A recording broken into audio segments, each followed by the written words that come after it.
All right, here we are. Another episode of Flipping Houses for Rookies. Good morning, Peter. Morning, Bill.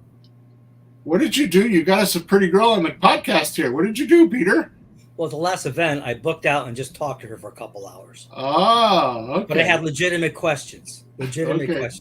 All right, good. So let's kick off. The title of today's podcast is Comprehensive Look at Self-Directed IRAs to Purchase Profitable Real Estate Deals.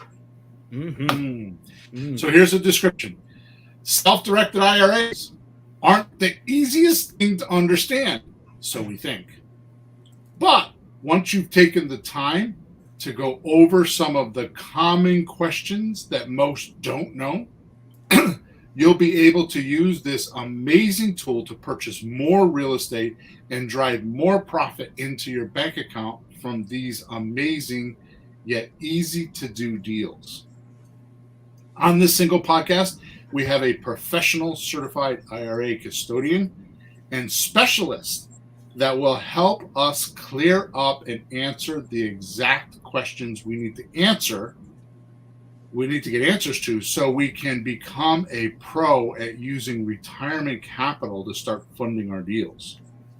Your financial future can be unlocked with this one strategy that most don't know or use when buying real estate deals with self-directed IRAs.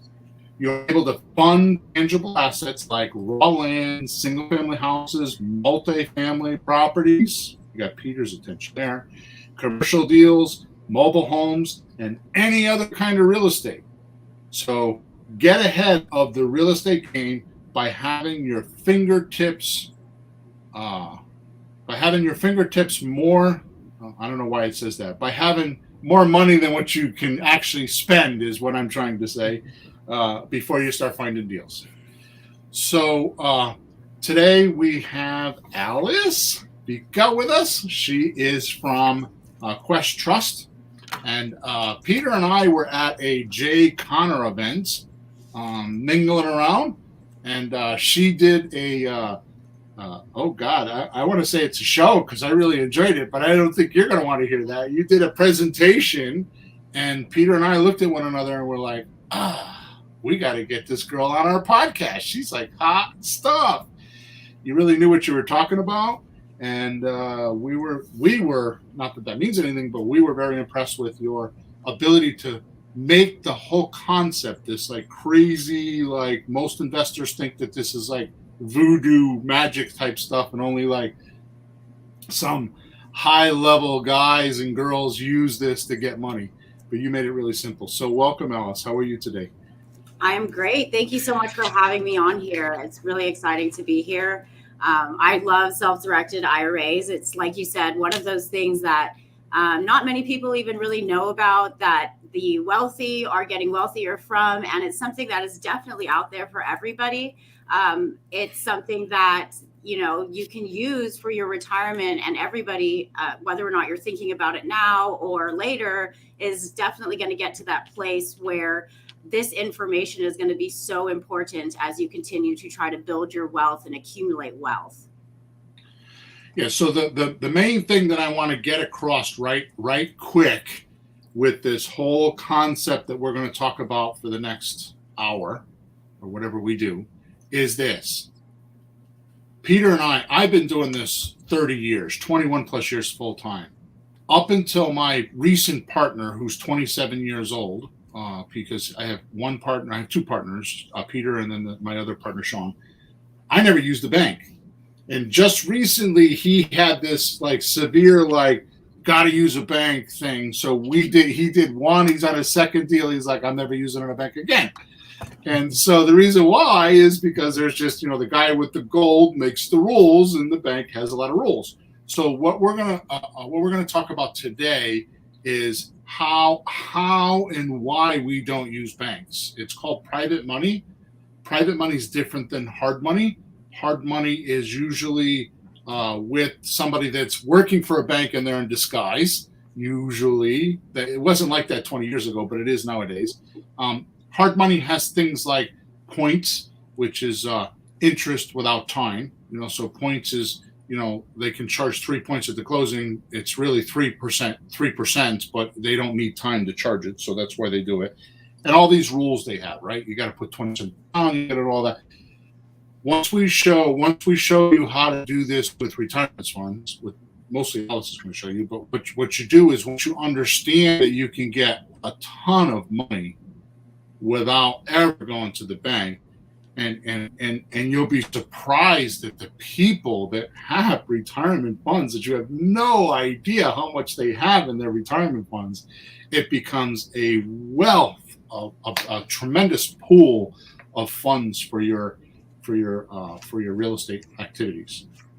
All right, so the first thing I want to do is I want to have you do what you did at the event and just like really simplify what is a self-directed IRA. Why do we need it, and what is it? If you could.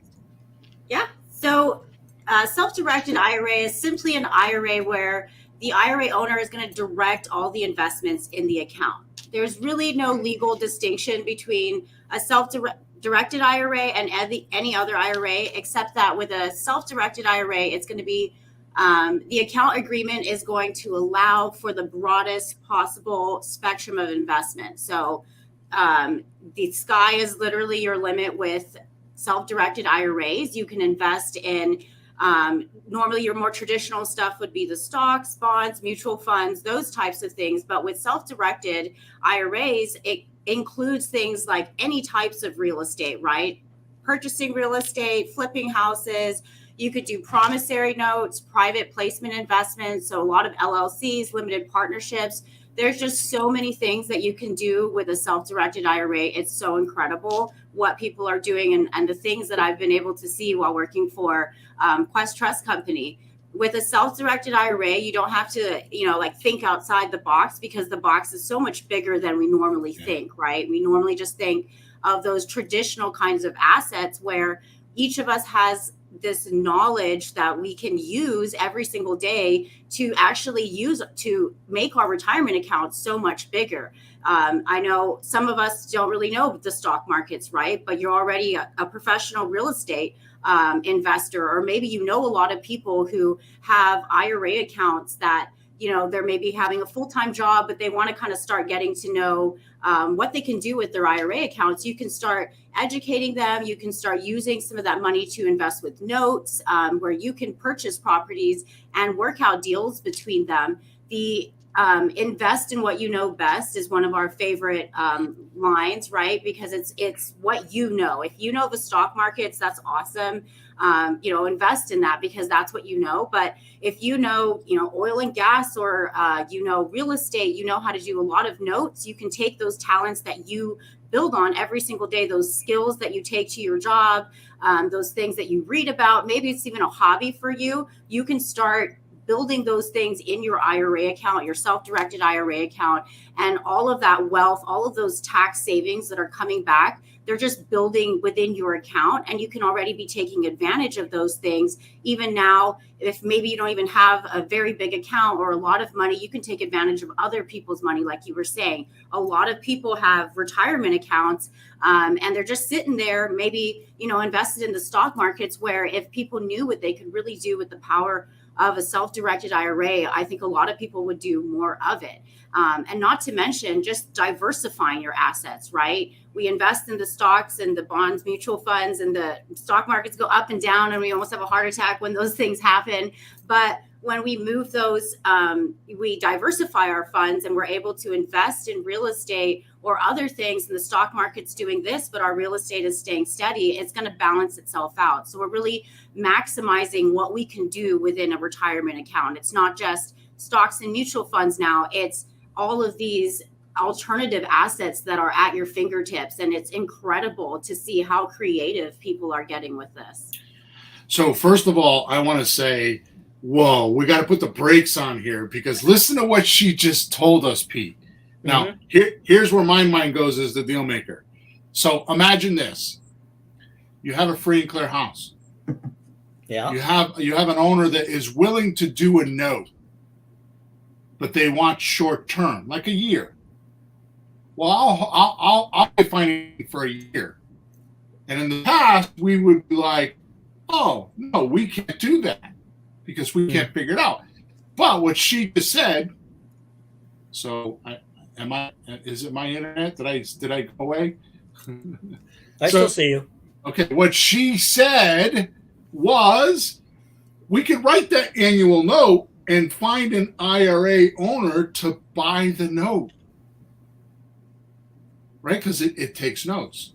Mm-hmm. Right? It takes notes, not like you're writing notes, but she allows that as an asset. The asset is so you could have someone, anybody. It doesn't even have to be a free and clear owner. You can have a seller that wants a short period of time, and you can write a 1 year note and say, yeah, I'll give you 1 year, and then just go find something. You got a whole year to find somebody that has an IRA account to buy that note and take it over. And what does that mean for you? That means you're no longer paying the seller the money monthly. You're now paying the IRA money monthly. It doesn't do anything for you. You could get a long-term contract with them, right? So it's a very interesting strategy. So with that said, Alice, I think you described it, but I just want to kind of like pinpoint it. So I was going to ask, what's the difference between self-directed and a regular IRA? So I just want to clarify. So a regular IRA, you're kind of leaving it over to the stock market guys or the gurus, and they're putting it in whatever fund they feel is the safest and most payable for your money, because it is your money. Yes. When they come over to your company, which is what you specialize in, is self-directed IRAs, is now you as the owner of the money can say, I want my money to go here. Correct. Yes. So traditionally with IRAs, it's really just what the custodian is going to allow you to invest in. So you do have those custodians that have alternative investments and more of the traditional kind. You have ones that, only invest in more of the traditional kind. Those are going to be like Charles Schwab, Fidelity. They have more of it where you would hold your traditional assets with the stocks and mutual funds. And then our company is going to have those private assets, right? And when you bring your funds here, we're not telling you where to send those funds, and we're not helping you find the investments. In fact, we can't give any tax, legal, or investment advice. Really, all we're doing is just educating you on what you can and can't do with your IRA, the different rules, right? Because, of course, to every, really great thing, there's got to be that one thing where you're like, the but, right? We're all looking for that. So there are some of those rules, right, where you can't do some things with your IRA, but we're here to educate you and tell you, you could do this, or these are some of your options. And all of our IRA specialists are highly trained. They read all of those really boring, tax documents for you so that you don't have to do it. And you can ask them those questions and be able to get that education to be able to know where to send your account, right? Because when you bring your funds here, it's just going to sit there until you tell us, hey, send the funds to, this investor or this note or whatever it is that you're investing in. It's just going to sit there until you decide what to do with it. So just knowing what you can do with the self-directed IRA is incredibly powerful, but also having the knowledge or the network to be able to find those investments so that you can start utilizing your IRA or somebody else's IRA that they want to start investing in real estate. Because there's a lot of people who have, jobs, maybe they're doctors, they don't really want to quit their job, right? But they do have, IRAs or 401ks or money that they could be using and investing in, and they kind of want to have more of that passive thing. So having a network where you can, be in a room and find those types of people, it's really powerful, because then you can start maximizing the accounts and start accumulating wealth in your IRA from all the tax savings that you get, right? If you sell a house and buy it, you might get taxed on it depending on where you are, but with an IRA, everything is going back into the IRA account, and you're getting all those tax savings depending on what type of account you have. That can grow tax-free with a Roth, or tax deferred with a traditional, where later on in life, when you take those funds out, you're going to have to, pay taxes, right? So it's really cool, the different types of accounts and options you have, along with all of the investments that you can now do. Right, so a couple of things. So she said a regular IRA is tax deferred, which means you pay less. You put the money in there now and you get a tax break now, but you pay the taxes later in life, hopefully when you have less of a tax percentage. Yes. Our Roth IRA, which we all know is tax-free to some degree, right? So, Yes. so just in case somebody didn't know that. Also, the other thing that I would like to probably bring up now, I was going to bring it up later, but we'll talk about it now. The next two things is number one, how you can't commingle funds because you can't use it for your own assets or family's assets. And then number two, I'd like to bring up how are we going to find these people, and I'm going to talk about that as soon as you're done. So the commingling is the big like oh no in the room. So what's that all about?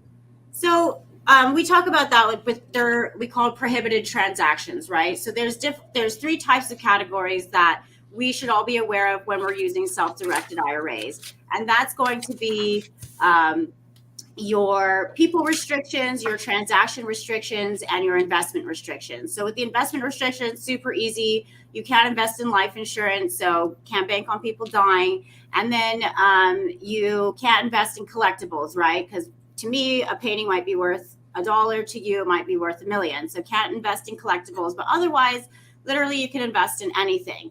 And then you have your people restrictions. So your people restrictions are really going to be who cannot benefit from your IRA, right? The first person is obviously going to be you because that's your IRA. The purpose of an IRA account is for you to retire with it, right? So you can't be benefiting from your IRA right away. We like to use the scenario of considering yourself as you and then your IRA as Mr. IRA, and you're disqualified and you can't enter into any transactions with you and Mr. IRA. So even though it's the same thing, you're like, well, that's my account, right? I should be able to use it.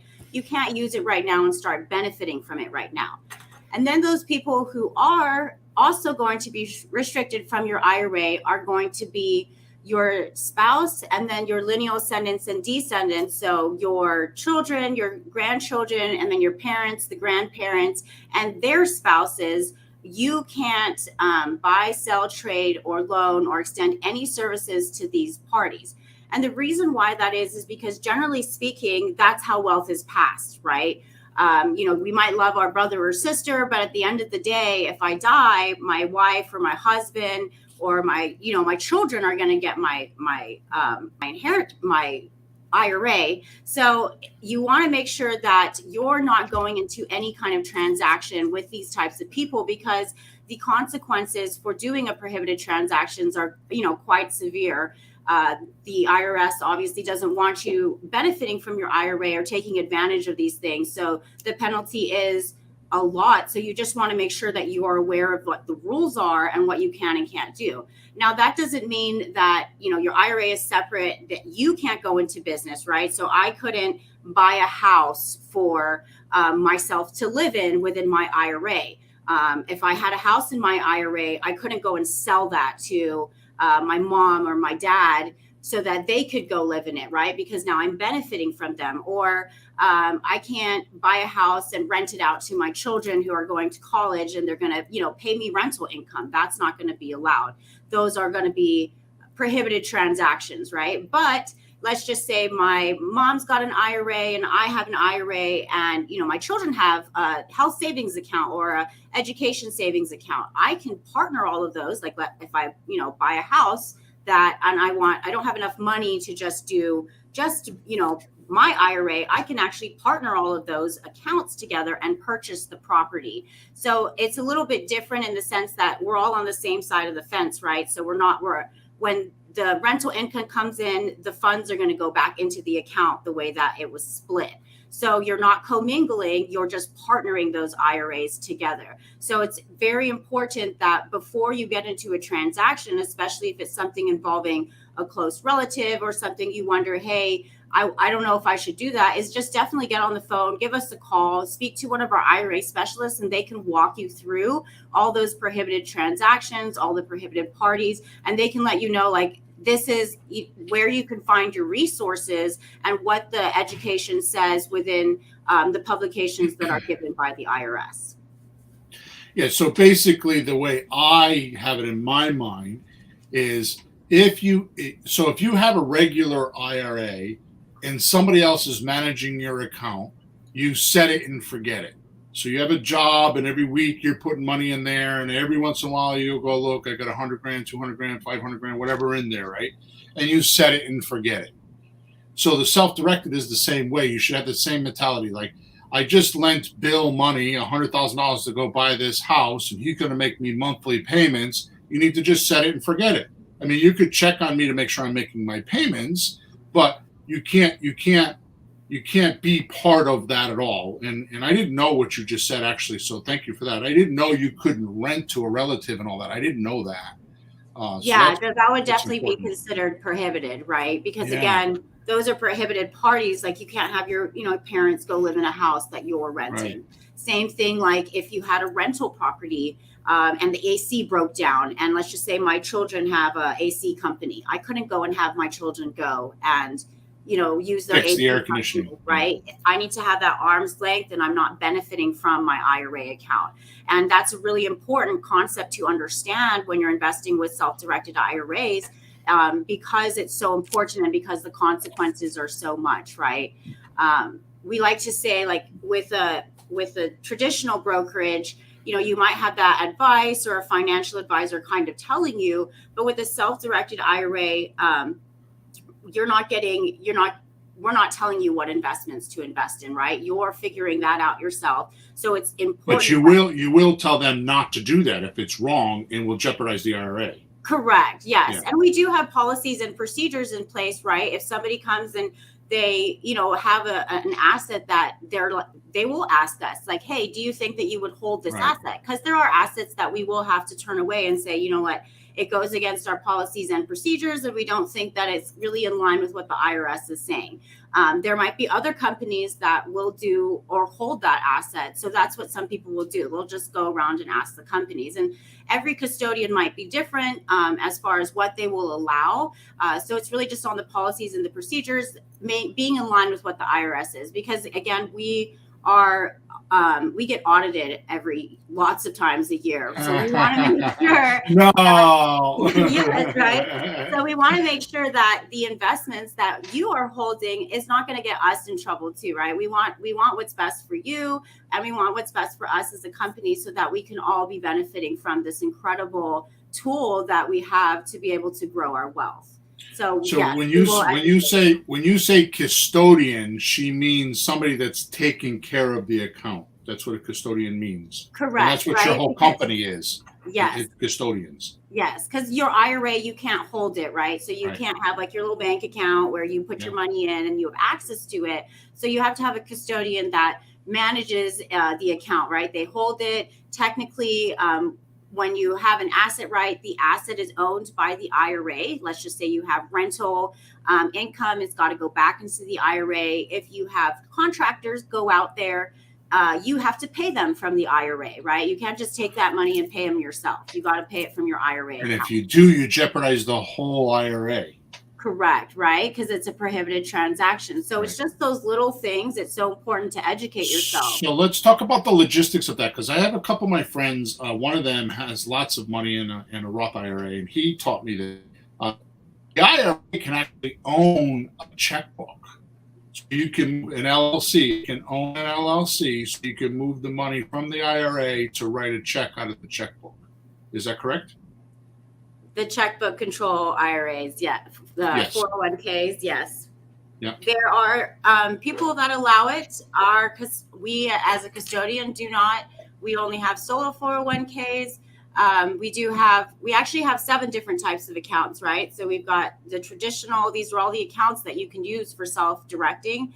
You've got your traditional, your Roth IRA, your SEP, Simple, and 401k. Those are going to be for your self-employed accounts, right? If you're self-employed, you've got like a business going or something, you utilize those accounts because they've got those higher contribution limits, right? But they're there's a lot of, again, if you're a new investor or you're somebody who's never done this before, we definitely say that you should stick to, you know, the easier accounts or the easier investments, because there's a lot more ways that you can mess up, you know, a transaction or do something that you might not have done if you're writing yourself those checks, or, you know, there's a lot more risk involved with those types of accounts. But yes, there are people that do that. It makes it, you know, easier. Maybe they have different types of investments. So why would somebody do this? Why would a person with a retirement fund? I mean, I know the answer, but I want your perspective. So why would somebody do this? I mean,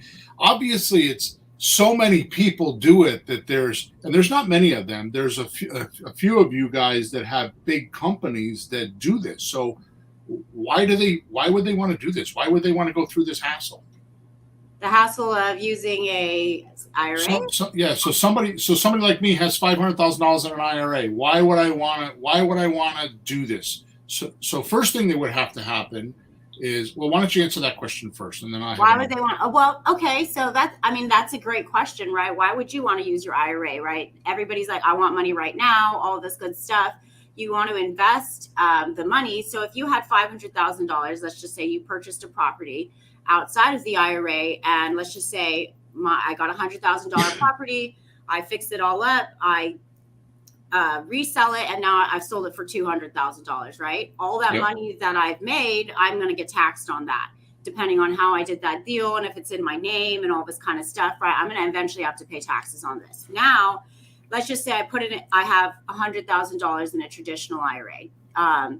A 401, generally, like if you have like an old 401k, right? Like if you have a job and maybe you lose it, traditionally you'll roll that into a traditional IRA where you could actually start using for investing. So a lot of people actually have quite a lot of funds that they've saved up from maybe old jobs, and they can start utilizing this. But if I did that same transaction within my traditional IRA, I get, you know, $100, $200. When the money comes back, I'm not going to get taxed on that, right? Because it's all in my traditional IRA. I could just basically use it and start investing some more, right? Now I can buy $200,000 property, or, you know, whatever, or $200,000. And all that money is always coming back into my IRA, and I'm never getting taxed on it. It's in my IRA. It is staying there. Now, when I reach the age of retirement, or I want to start taking those funds out, the idea with a traditional IRA is that I'm in a lower tax bracket. So now when I'm taking my money out, it's going to be taxed at a lower thing than if I was doing it when I was younger, right? I might, you know, be making more money now, all that good stuff. So if I start taking that money out, I would get taxed a lot. So the idea is to save it for retirement. Now I'm going to start getting the tax because Uncle Sam wants his taxes. Either way, we're going to get right? So then now I'm going to take that exact same example, and I'm going to do that in my Roth IRA. If I have $100,000 in my Roth IRA, now keep in mind with the Roth IRA, any contribution I make to that, I'm not going to get a tax deduction. I'm paying my taxes on my Roth IRA, and everything that is in there that is growing is going to grow tax-free. So if I have $100,000 in my Roth IRA, like let's just say I moved it from my traditional, okay? I will have to pay taxes on that, right? Anytime you do convert to a Roth IRA, it does get added to your adjusted gross income. So you always want to make sure that you're talking to your attorney, your tax advisors, if this is the right deal for you and where you are in your life. But if, let's just say I was like, okay, I'm not going to do this in my traditional, I'm going to do this in my Roth, so I convert that money. I've already paid taxes on this $100,000.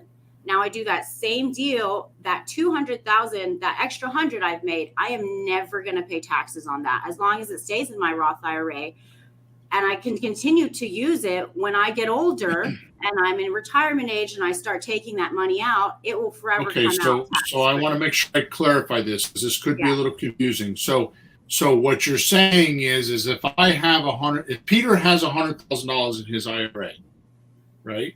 And he can't buy a house for $100,000 with his IRA, but he can come to me and say, Bill, I'll partner with you, and then we would split money, and his half would be the $100,000. You could do that. This is a partnering deal, but yes. So if he had because he can't buy the house himself for $100,000. Well, he could, if let's just say he found a house for $100,000, he could buy it in his Roth, right? Let's just say the person wasn't prohibited from him. It was a good deal, and he bought the property. He could buy that property for $100,000. The title would be in his IRA, and now let's just say he's renting it out. All those funds are going to come back into his Roth. So let's just say Peter bought it for $100,000. He's sitting in his Roth. He's going to keep it here for 5 years. He's renting that property out for $2,000 every month. That money's all coming back to his Roth. There you go. That's what I want you to clarify. So it's all gaining there, and you're never going to pay taxes on that because it's in your Roth, right? Now, if I did that outside, everything pertaining to that house has to come from that money. Like you said, if somebody cuts the grass, the Roth has to pay for it. If somebody fixes a toilet, the Roth has to pay for it. Correct. Peter cannot benefit from that money until he uses it in retirement. Correct. Mm-hmm. Okay. And Peter, being me, you can't go there and fix the plumbing yourself, right? You can't. You shouldn't be doing anything that contributes to it directly or saves you money right now. Because one thing that you said made a lot of sense. It's for retirement, so you shouldn't be pulling money out now until you're like 59 and a half. You had it for 5 years, which I qualify for. So, once you get older, you can put money in there, use it, and then you can take money back out because, sorry, we're old enough now. Yeah. But I think, right? Yes, for sure. You said when you're older, you can start putting money in. You can start putting money in right now. I max out my Roth contribution every year. It's like a little game I have. It's so fun. But with a Roth, I wonder why. You get to see your money grow. It's fun. But it's cool because as a younger person, right, a lot of people are like, well, what if I need that money? If I put it in there, I'm not going to be able to touch it until retirement. With a Roth, anything you contribute, right, comes out of your personal money. These are my contributions. If ever I need those, I can take those out at any time. That's the cool thing about the Roth. It's almost like a savings account, but if you leave that money in there, it's going to grow. So any of my contributions, I can always take out. Because I've already paid taxes on it, I'm not paying taxes on it again. So that's really the power of Roth. Let's get into deal structuring. I have to do the deal structuring, okay? So I know the answer, but I want you to tell everybody what's the max contribution you could put. We'll say into a Roth because you're talking about Roths. What's the max annual contribution you could put in there? So for this year, it's going to be $6,000. If you're over the age of 50, you have a catch up of $1,000. So it's not a lot, right? You can build as you grow. No. Hang on. So come into my world. So she just said, so how the heck are you going to buy a house for $6,000? Well, I buy houses for $100 down. I buy a subject to deal, which means taking over somebody's mortgage, and I pay the filing fees of $70, right? And now what happens? That asset is now in my IRA. So now if the house is worth $200,000, my $100,000 just became $300,000 because I took that asset in my IRA. Oh yeah, by the way, tax free. So there is so much benefit. I could go on for hours talking about this, which I won't do, but just think of it this way. You have a $200,000 asset in an IRA that you paid $70 for. Let's say the customer wants $5,000 down payment money. You could take the $5,000 out of your $6,000 contribution, and your $5,000 now turns into $100, $200, $300, $400, whatever the property is worth, right?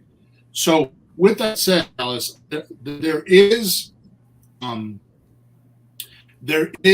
little bit of a twist with the subject to deals because of the commitment to the IRA, and it's so I think you know what I'm talking about, like the way the loan is structured. Yes, and again, I think it's great that you mentioned that there is so much that you can do even with just a little IRA, right? The partnering power where you can bring your IRAs together to purchase something, or even just getting options within your IRA. We see that all the time. With those different note deals, I know I've seen some pretty amazing things, to be honest. It literally blows my mind how incredible and creative people can get with some of these deals. But if ever there's any questions in regards to, is this possible? Can my IRA own this and that in this type of way in this deal? We actually have a transactions team that is dedicated specifically for each of your deals that you do, right? So if it's a note, if it's a private investment, if it's real estate, we have transactions departments that can walk you through each one, that review all of your deals with you. They confirm that the vesting is correct, right? This is really important when we're buying things within our IRA, is making sure that it's titled correctly. We don't want them to end up in our own name. We want it to always be vested in the name of the IRA. So in our instance, it's going to be Quest Trust Company FBO, which stands for the benefit of, and then it will be your name and then your account number. So that vesting is what makes your IRA now own the investment. So our transactions team works with you in getting together all the documents, reviewing any questions that you have, walking you through all of that. If you're unsure, they can direct you to the resources. And again, like I said, we are really making sure that you're dotting your I's and crossing your T's and all that good stuff. And even when the transactions team is done reviewing what your paperwork, we have our quality control team that is now actually going to go in and double check the work to make sure that everything is good, that it's in line with our policies and procedures. Again, like I said, we get audited, so we want to make sure that everything is in good order and that y'all are staying, within the lines of what you should be doing. And at the end of the day, it is self-directed, right? So we always tell you, make sure that you're talking to your attorneys, that you're talking to your financial advisors, that you're doing your due diligence, that you're checking up on people, right? A lot of times with these deals that you're doing, you're meeting people at events, you're talking together. Make sure that you ask around, do your due diligence, and make sure that you know what you're getting into, because this is your hard-earned money, right? This is someone else's hard-earned money that you might be borrowing. So you want to make sure that the deals that you're getting in are really going to be beneficial for your IRA, and they're not going to get you into any trouble. But we really do our best in making sure that you're educated, that you have the resources that you need so that you're not making these mistakes. And I think our transactions team does a great job. If you have any questions, or even if it's higher level stuff, we actually have a whole exceptions committee that reviews it to make sure that what you're doing is going to be A-okay, in line with the rules. So this note thing is kind of like, it's like something I haven't really thought a lot about. I mean, I know it's there, but you're really like, it keeps dinging my mind. So let's just talk to our listeners for a second. We talk about an agreement for deed every once in a while. There's a whole podcast on it. You can go check it out, right? So an agreement for deed means that I buy a property from a seller and I give them a document, an agreement that says when I satisfy these terms that me and the seller and I created together, they'll give me the deed. Now, I have said in the past that you could set up a lease option that has terms. So these things have terms. In other words, they have usually 5 years or 7 years or 10 years, right? So one of the restrictions we have when we're negotiating is, I don't want to go 10 years. Okay, how far do you want to go? Well, I'll do 5 years. And you're thinking, I don't know if I can get it sold within 5 years. Well, here's what she's proposing to us today, whether she knows it or not. I'm sure she does. You could set up what I would do is I would set up a land contract or an agreement for deed. They're the same document, right? Depending where you're at, for 5 years, and then go find a IRA fund to fund that deal, right? Or you could set up a 10-year contract and tell your seller you're going to cash them out in 5 years and you're going to go sell the note,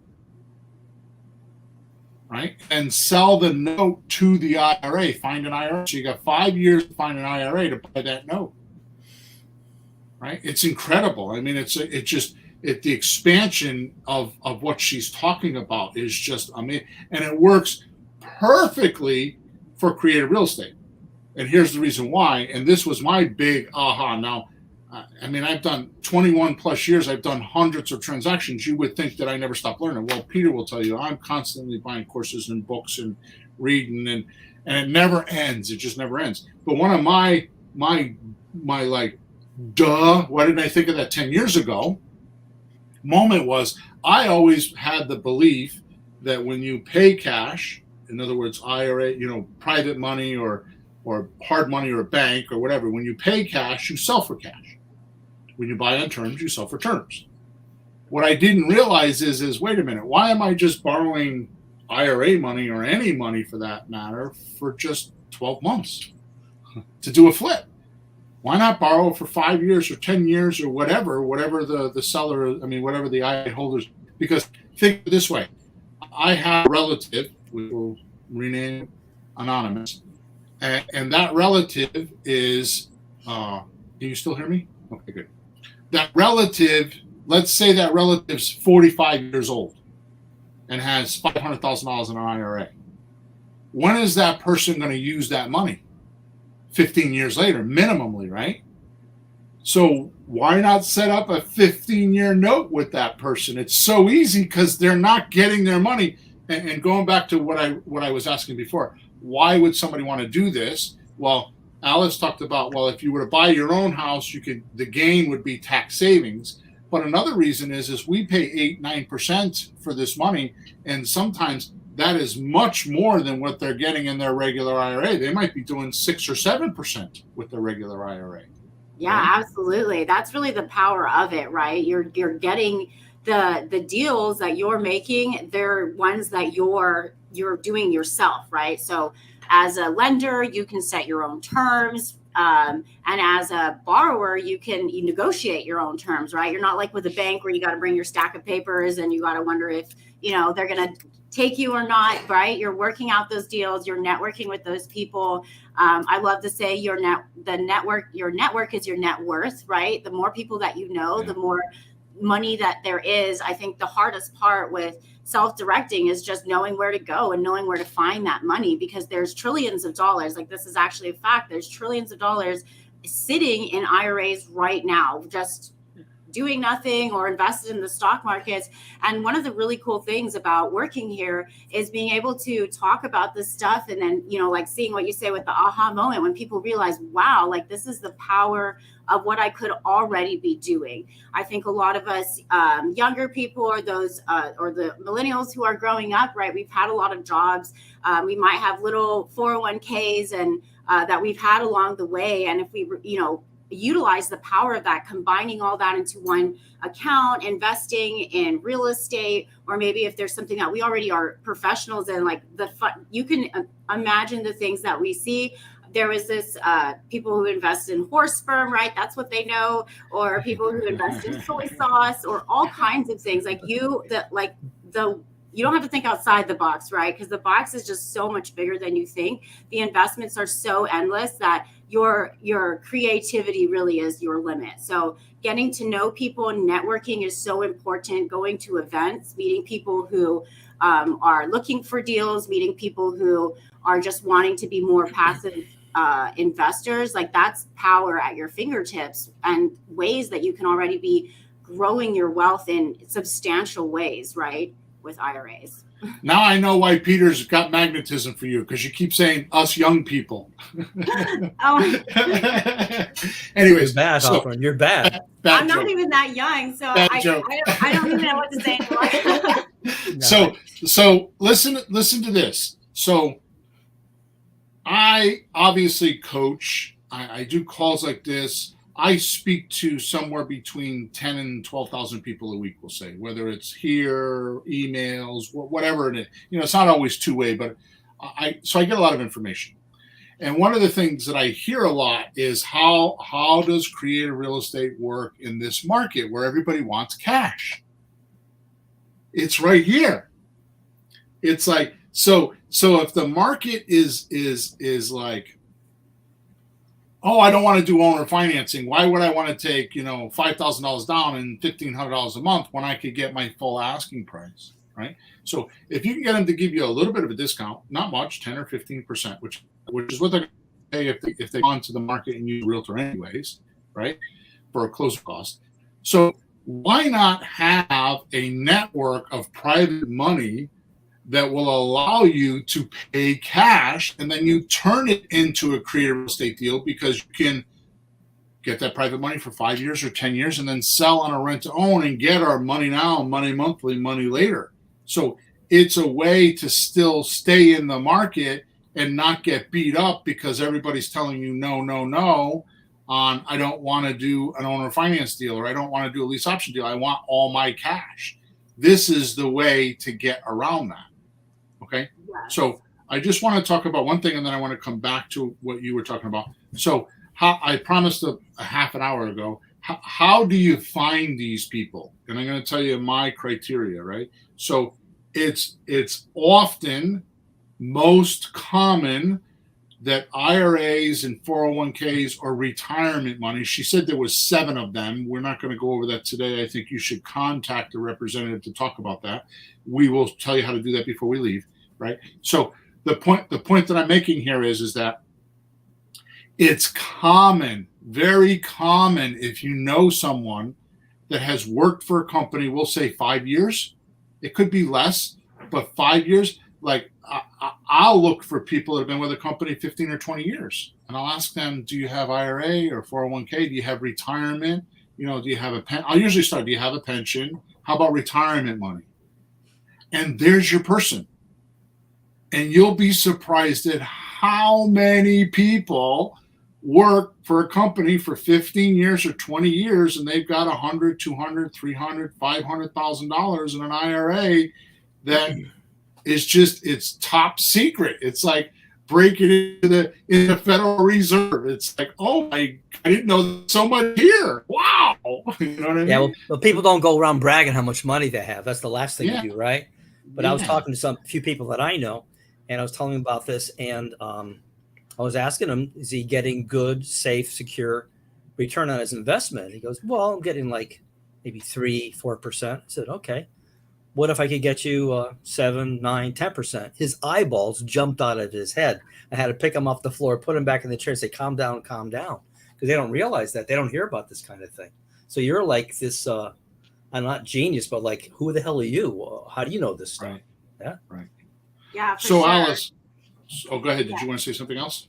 Oh no, I was just gonna say, like, there is so much power in your network, right? And knowing those people, like you just said, people who have IRAs, it's kind of out of sight, out of mind, right? We think about wealth, we think about money, we think what we have right now, and not thinking about what's all in our account. So there's actually people who have a ton of money, and the cool thing with a company like ours, or IRAs in general, is if you know these people, let's just say they're already invested in maybe at Fidelity, Charles Schwab, and the traditional stock markets, and you're kind of putting together a deal, knowing them, having them in your back pocket, they can already be having a consultation with their IRA specialist, setting up an account. And when you have that deal ready for them, they can just transfer that money over and get it over here. And then you can start doing the deals right away. So you can kind of already start preparing that, and you can have them on standby. A lot of times people, like I said in the beginning, diversification is such an important piece to this, right? They don't have to, abandon everything over here with the stock market so that they can invest in your deal. If they want to diversify, they can continue to be investing here, move the money over, or, move the money over, invest it. And then when they get that return, they can move it back until they have, the next investment. So that's really the cool thing with these different types of accounts, is that you're not committed to just one. You can really diversify and spread your wealth everywhere and start getting different funds back into your account, right? There's not just the traditional and Roth. There's like the health savings account, which is incredibly powerful. We call it the best of both worlds, right? Where you're contributing, you're getting that tax deduction, and then anything coming out for health expenses, qualified health expenses, is going to be tax free. So, we all have health expenses, things that we need, right? These are accounts that you can already start utilizing and getting tax savings, even as, you're growing up, or you're getting older, or you're a young person just starting your family. You can have an education savings account for your child where you're already paying those education expenses tax free, right? I love what you said when you said you could do options. You can buy things for $100.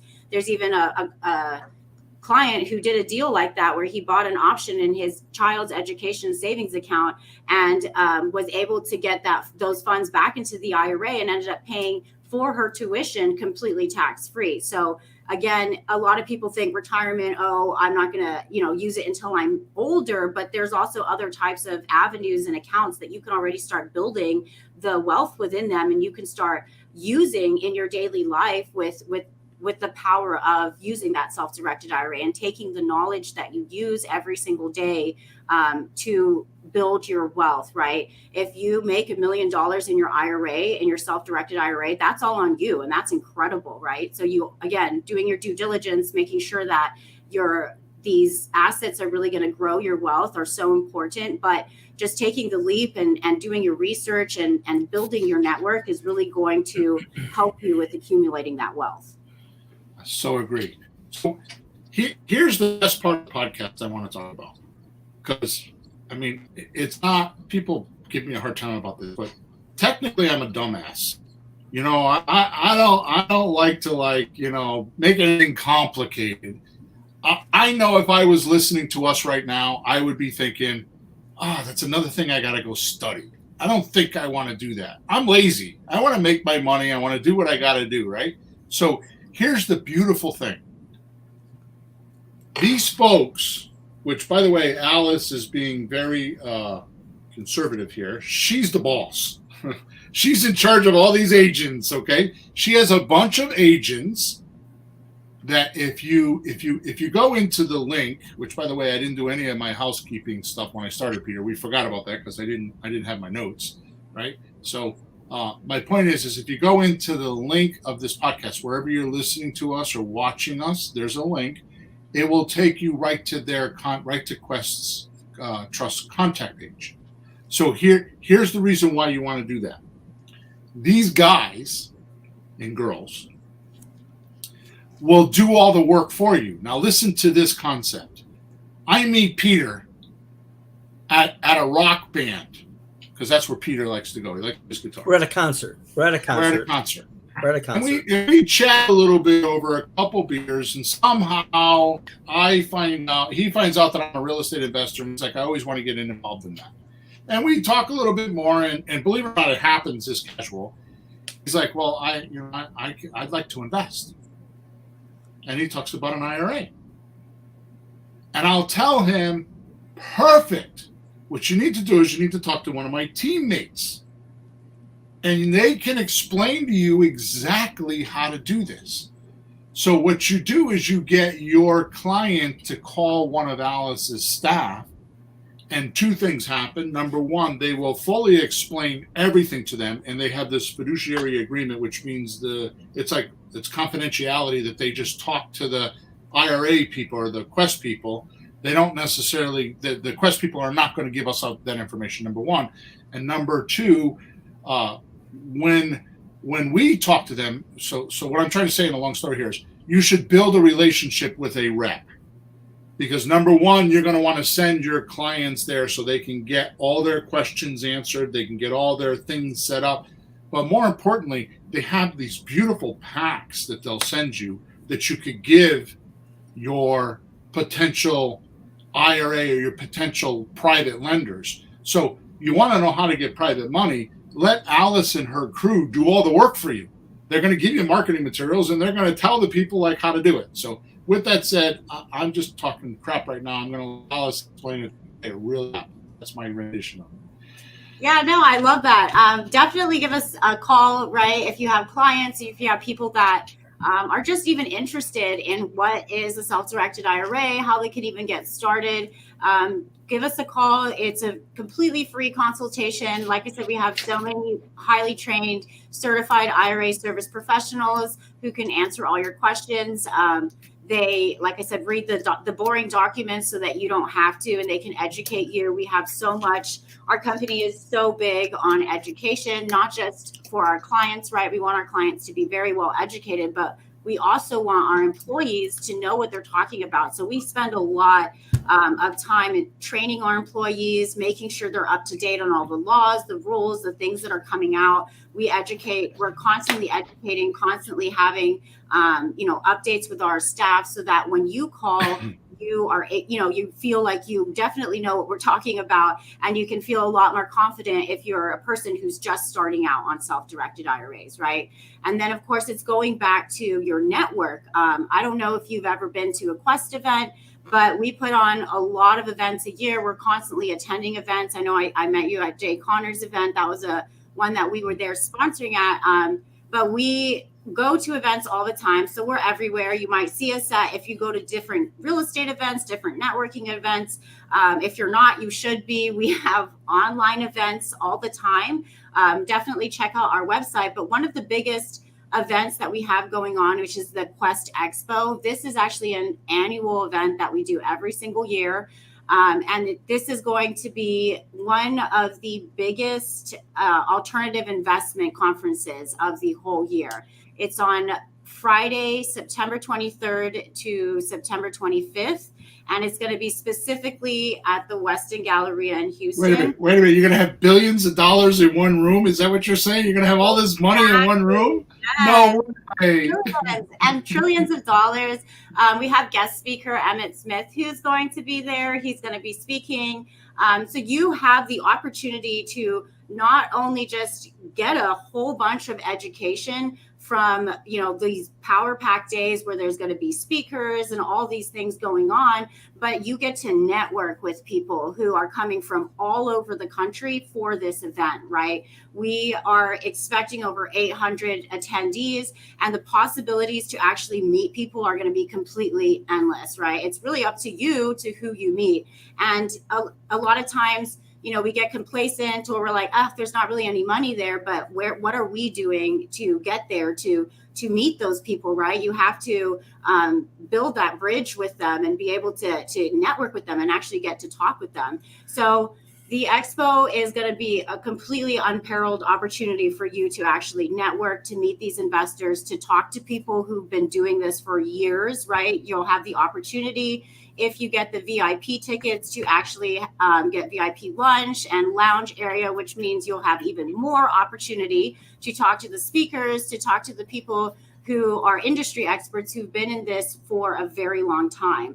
And today, because we are very glad to be on this talk show, I did talk to our marketing team, and they are giving us a code. So if you use Rookies30, you will get $30 off the tickets. And so the tickets are normally $249 for general admission, but with that code, you'll only pay $219.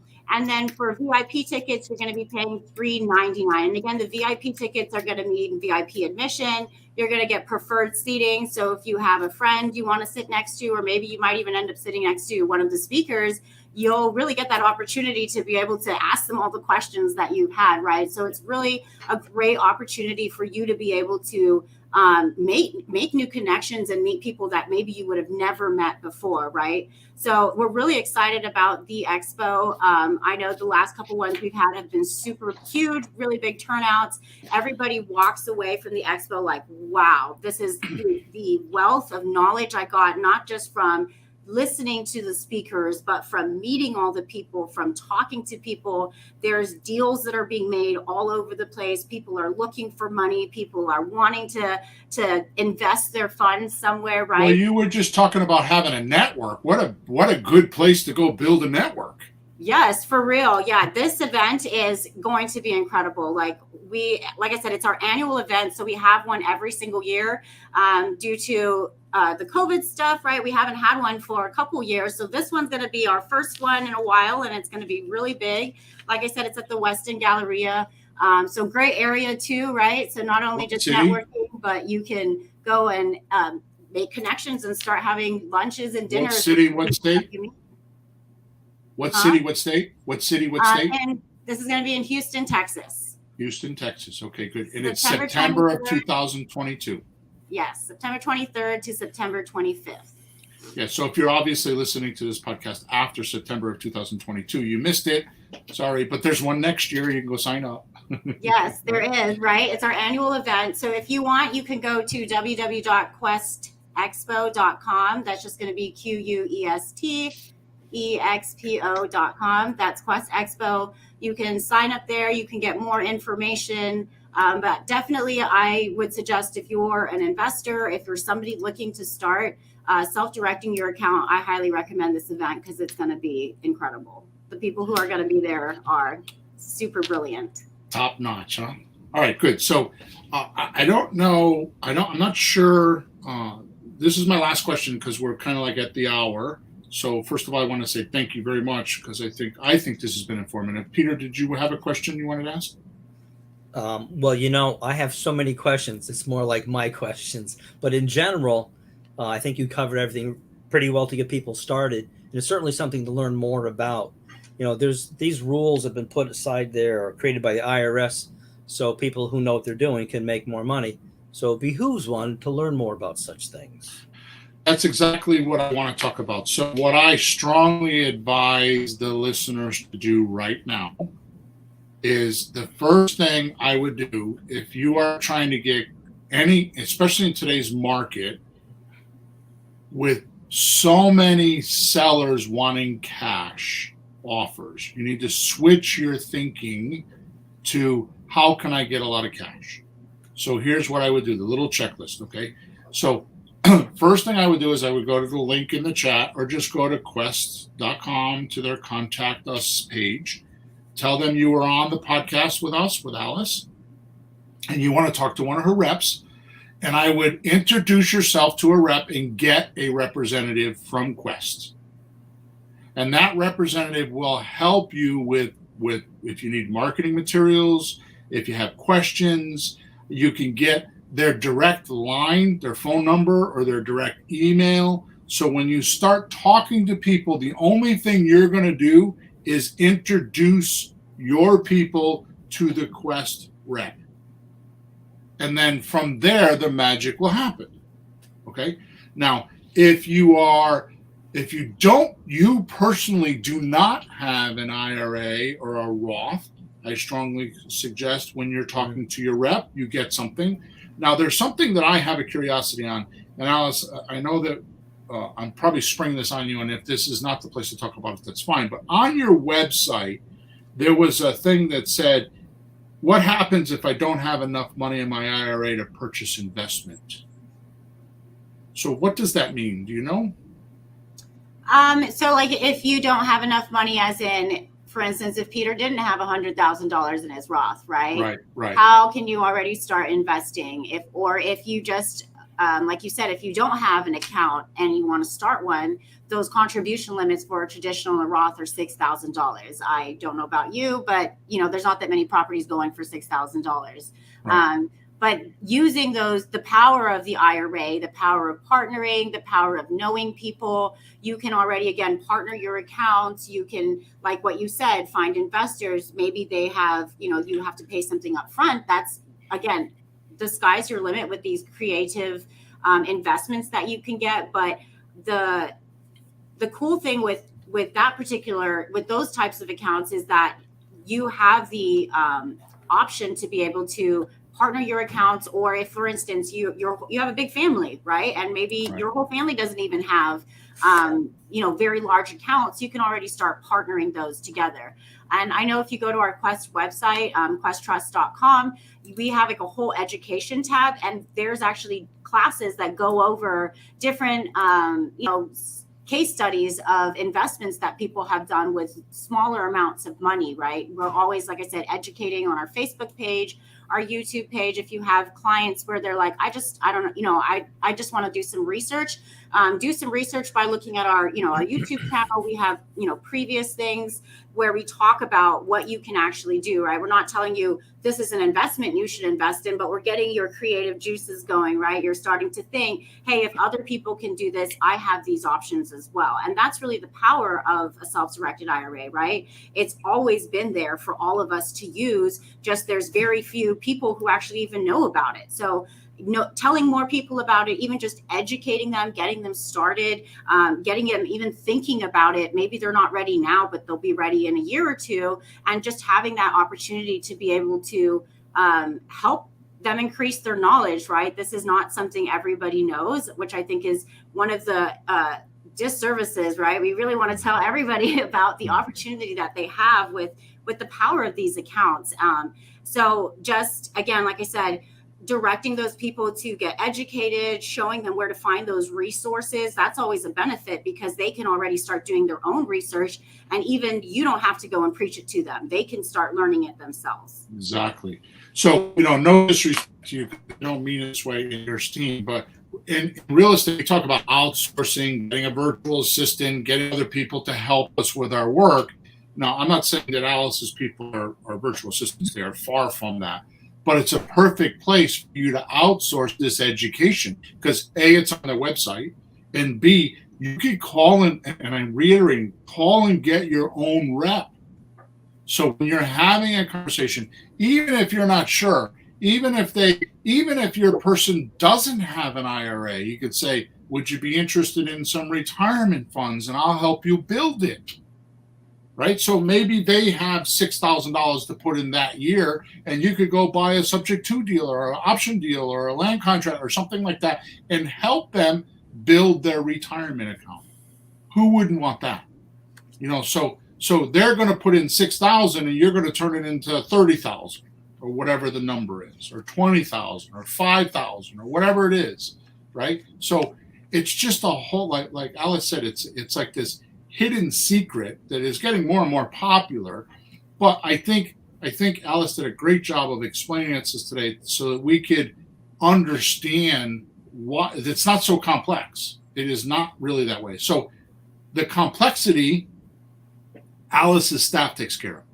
They read all the boring documents. They deal with the IRS. They deal with your lawyer when he has questions. They do all that stuff for you. So why she's not saying this doesn't cost any money to call one of her guys and get a rep.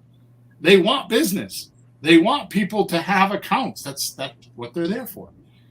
So yes, and it's amazing to again see people build their wealth in this kind of way. I know our founder, he actually just wrote a book that's coming out soon, Self-Directed IRA Secrets Revealed. I actually have a book club going on and I'm reading it, and it's really incredible just to even understand this knowledge and to be able to read the knowledge that he has is so incredible. And it's really amazing. I think that he's really shared his vision with all of us to be able to share with everybody. I know all of my employees always talk about how, they talk to their parents about what they can do now with their IRAs and with their old 401ks. And it's really cool to be able to see so many people be able to benefit, not just in the sense of they have the knowledge, but like what you said, they're being able to use their funds to grow faster, to be able to get wealthier quicker, to be able to accumulate that wealth in shorter periods of time. And each one of us who's either a borrower, a lender, we're all helping each other in that way, right? It's like a whole network. We're all investing in what we know best. We've got that socialness going on. And it's so incredible how much you can just use the power of these accounts to already start growing into retirement and being able to retire a lot earlier than other people would who didn't utilize this account. Yeah, and I'm being a little bit weird about it, which is normally me, but I have a 31-year-old daughter that just got a promotion, and she got probably about a $35,000 raise a year with a promotion. Okay, and here's the point: I've been pounding her, and I don't tell her what to do ever, but this time I am. I'm like, look, you got $30 or $35,000, whatever it is, of money you're not used to. So go find everything to spend it on, like your health insurance, your education for the kids, an IRA, all that kind of stuff, because you're not used to the money. So get it squandered into all those different things. And she doesn't know this unless she listens to this podcast, but I fully expect to help her with her retirement funds by getting her a deal in that IRA. Now, I'm not being dishonest here, but could she lend Peter money on one of his deals? Yeah, he's not in that linear path. You understand? Correct. Yes. So, or partner or whatever. There's so many different ways that if you don't talk to one of Alice's reps, you won't know. Yes, So for sure. It's like the treasure you always wanted. It's like sitting right there. It's just talk to one of the reps, and they'll give you so many ideas. It's incredible. It's a resource that I'm glad not every you want every investor to do it. I don't. I'm like, yeah, let's grab as much as we can. You know what I mean? It's Hey, incredible. Bill, don't forget that you could take your family members and combine IRAs and invest in something, right, as well. Yeah. So It's all divvied up percentage wise. Suppose, like what Peter's saying, suppose I could put in 2,000 this year, and my daughter could put in 6,000, and my mother could put in 6,000. All of a sudden, you have $14,000. Yep, All of a absolutely. sudden. Yeah, right there. And that's all money that can be going back into the retirement account. So it's not just you who's benefiting, it's your mother and your daughter and all of the people that you have kind of going into this deal. I've seen deals with like 10, 15 people in them, right? People get creative. You know what I mean? The sky is really your limit, or I like to say that your creativity is your limit. So the more you know, the more knowledge you gain, the more people you meet, the more you'll be able to kind of understand how they're doing these deals and be able to mimic them or, even do them yourself. It's incredible the knowledge that you can learn when you're networking and getting to know other people. Totally. I love what you said earlier. Your network is your wealth. The bigger your network. Bill, your network is your net worth. Net worth. Oh, I said that. I got it wrong. Network is your net worth. That's nice. Alice, where'd you get that? Honestly, I don't know. I read a lot and I listen to like a lot of self-development stuff. So one of the many people that I listen or read to the club. We got it from you. They kind of all blend into one. You know what I mean? All right, cool. So Alice, we're 10 minutes past the hour. Thank you so much. We'll see what our listeners have to say. I'm sure if we could do a sequel to this sometime down the road, I'm sure we could do that. But I really appreciate your knowledge and your energy and your company. Just go wherever you're listening to us, go in or watching us, go into the description. There's a link there that will get you right to their contact page. So you can actually set up an appointment with one of her reps and actually open up your world, man. It's like there's so much that could be had. This is such a phenomenal resource. Yes. Thank you so much for having us. We really, really appreciate, the time that you spend with us and allowing us to be guest speakers on your podcast and talk about this, right? I think it's so cool that we're getting the word out and, it's there for people to start doing and start using. I agree. So make sure that wherever you're watching or listening to us, you subscribe. Make sure you like us or dislike us or leave us a review, whichever one you prefer. And as always, if you have any questions, you can go to flippinghousesforrookies.com. Top right-hand side, there's a support link there. I answer them myself personally. And again, thanks for listening, and thank you, Alice. And we'll talk next episode. Over and out.